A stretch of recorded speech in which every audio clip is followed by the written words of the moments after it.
Assalamualaikum and good afternoon everyone. Today we are going to explore a fascinating and incredibly powerful technique that is fundamental to many scientific fields, from the food on our plates to solving crimes. Okay, this technique is chromatography. So, what exactly is chromatography? At its core, chromatography is a laboratory technique used to separate mixture. Okay, let's break down how it works with a simple analogy. Imagine you have a race, but instead of runner, you have different types of molecules, and instead of a track, you have a special patch made of two main parts. Okay, so first, the mobile phase.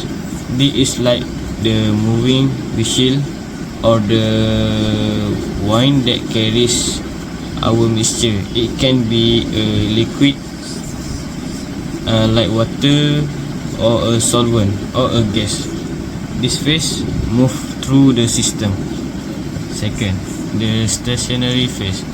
This is like an obstacle course or the sticky surface that the molecules interact with.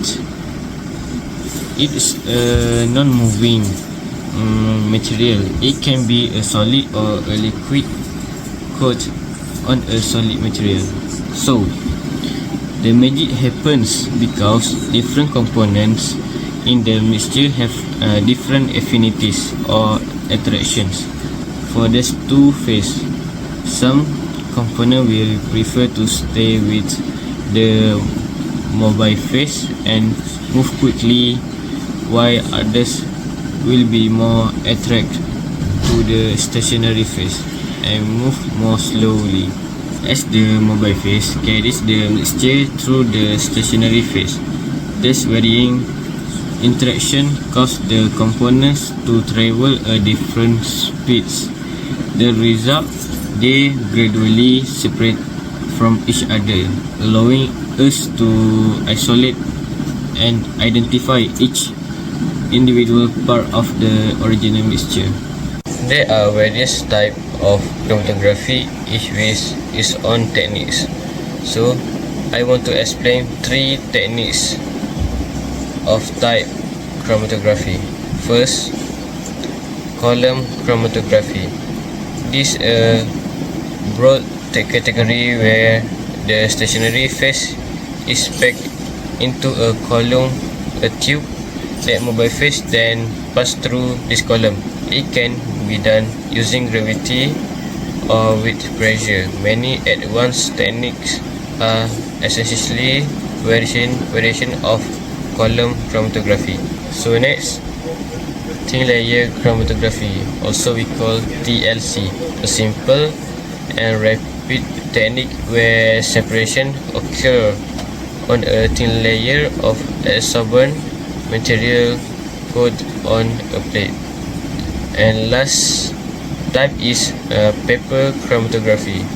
It is similar to TLC but using a strip of specialized paper as the stationary phase.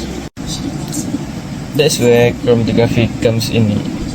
It's an indispensable tool used across a vast array for quality control, environmental science for detecting pollution, the pharmaceutical industry for developing life-saving drugs, and many more. But today our primary focus will be on its critical application within the realm of forensic science.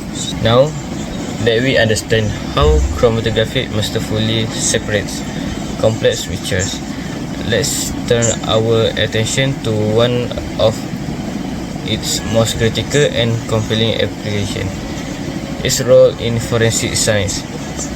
Forensic science is fundamentally about applying scientific principles to investigate crimes and analyze evidence found at crime scenes.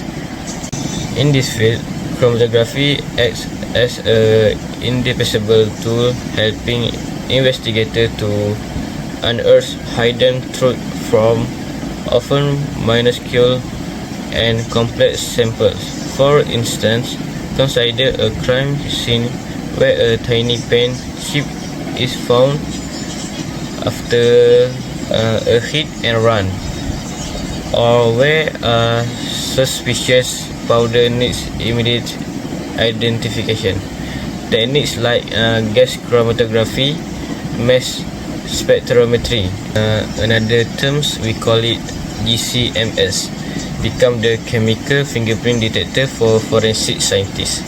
The powerful combination allows them to first separate the individual components of the mixture, like different chemicals in a drug sample or different residues in fire debris, and then precisely identify each component by its unique mass spectrum, much like taking an exact chemical photograph.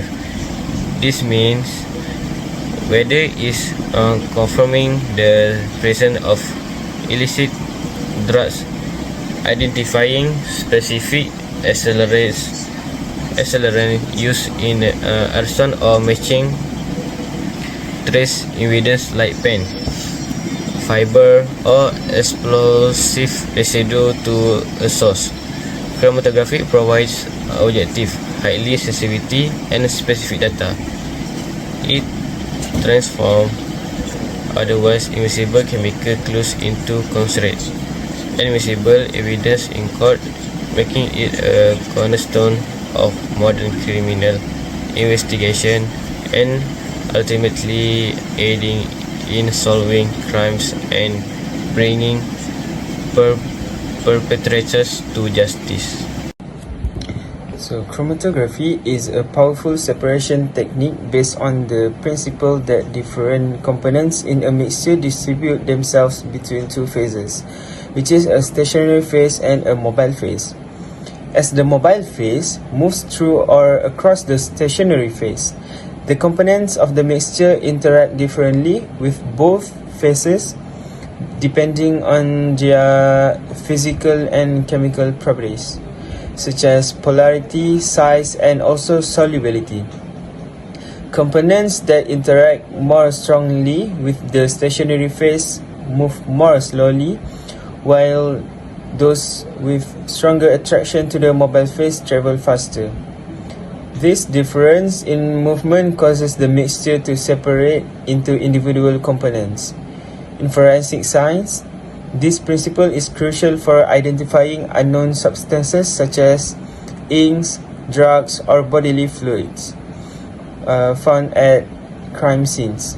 For example, in thin layer chromatography, which is TLC, the stationary phase is typically a layer of silica gel, while the mobile phase is a solvent or mixture of solvents. When a sample is applied to the TLC plate and exposed to the mobile phase, its components migrate at different rates, producing a pattern of separated spots. By analyzing the position and color of these spots, forensic analysts can determine the identity or origin of the substance, which can serve as valuable evidence in criminal investigations. So, moving on to the next part, which is methodology of forensic ink analysis using thin layer chromatography. Okay, in forensic science, one of the common application of chromatography is the analysis of ink found on the question documents such as ransom notes, forged check, and even fake signatures. The method typically used is thin layer chromatography, TLC, which is simple, fast, and cost efficient. So next, moving on to the how forensic ink analysis works by using thin layer chromatography. So I will explain to you guys about the methodology.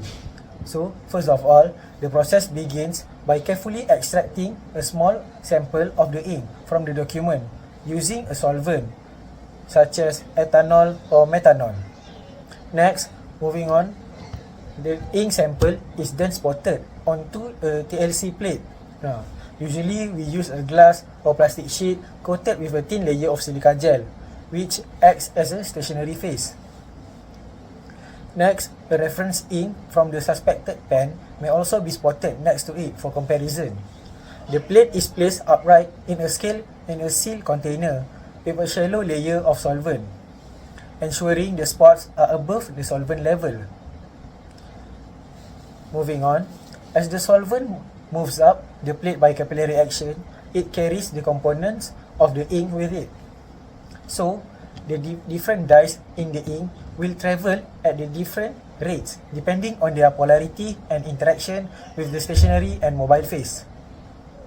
After that, the separated components of the ink appear as distinct colored spots at various heights on the plates. Lastly, we can, by comparing the distance each spot has traveled and the color patterns by using RF values formula, forensic analysts can determine whether the ink sample matches the suspect's pen, so they can provide critical evidence in criminal investigations. Hello everyone, today I explain how chromatography is used in forensic science, specifically in ink analysis for document forgery cases. Each ink type will produce a different RF value when tested with chromatography.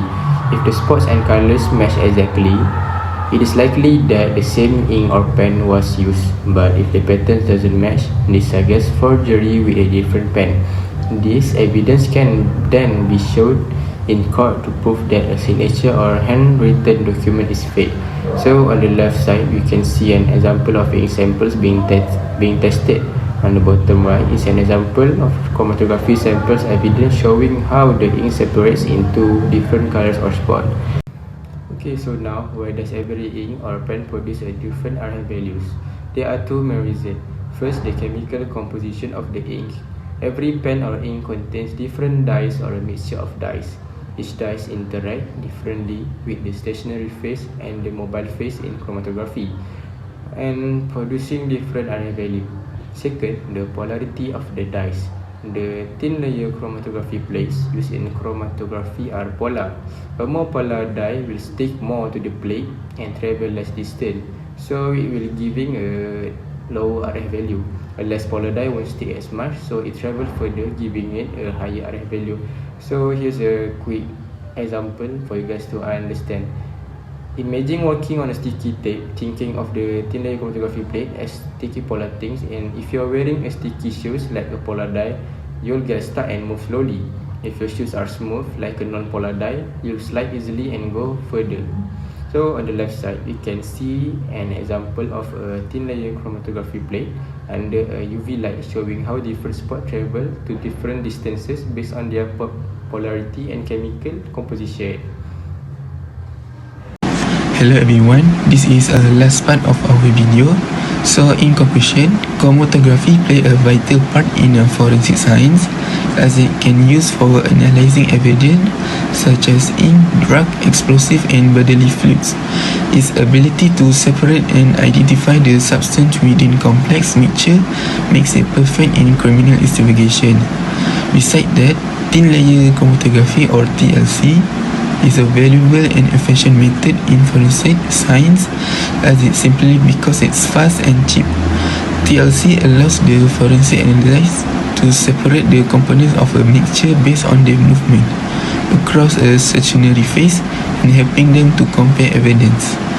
By comparing the RF value and visual spot on the TLC plate, forensic analysts can link to possible source or suspect. Over time, the application has expanded, becoming a sensitive and more reliable method in crime scene investigation.